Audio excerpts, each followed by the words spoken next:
نحمده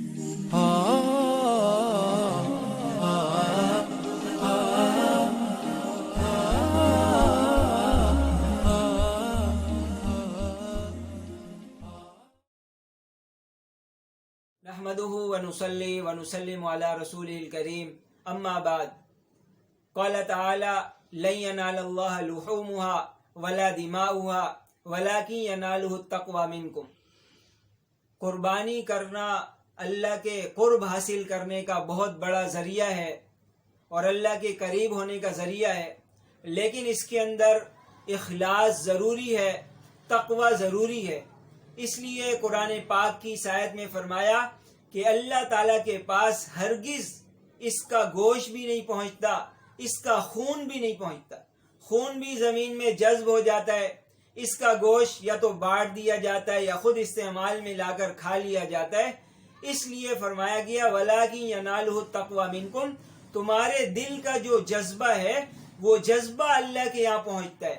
اس جذبے کے اندر اخلاص للہیت کا ہونا ضروری ہے، ورنہ وہ قربانی مقبول نہیں ہوگی۔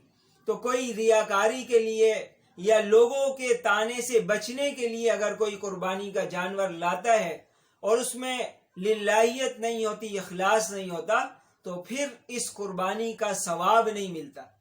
اور دوسری بات یہ بھی ضروری ہے، ایک تو ایمانداری سے لائے، یعنی اللہ پر یقین رکھے کہ اس قربانی کا پورا اجر و ثواب ملے گا، اور دوسری چیز یہ ہے کہ پورے اجر و ثواب کی امید ہو۔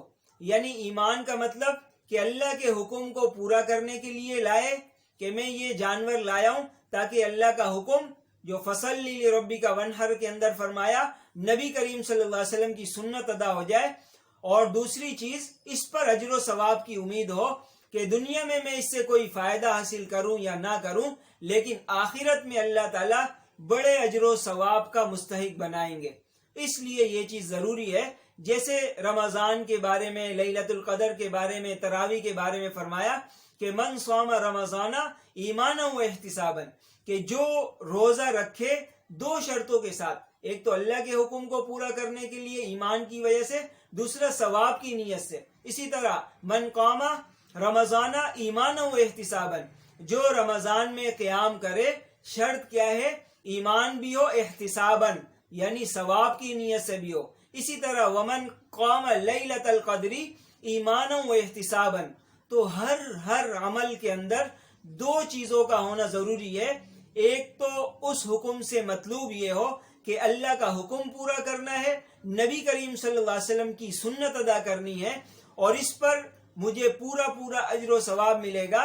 اس لیے قربانی ایک رسم اور ایک رواج نہیں ہے، بلکہ اللہ کے حکم کو پورا کرنا ہے، نبی کریم صلی اللہ علیہ وسلم اور حضرت ابراہیم علیہ السلام کی اتباع کرنے کی نیت سے۔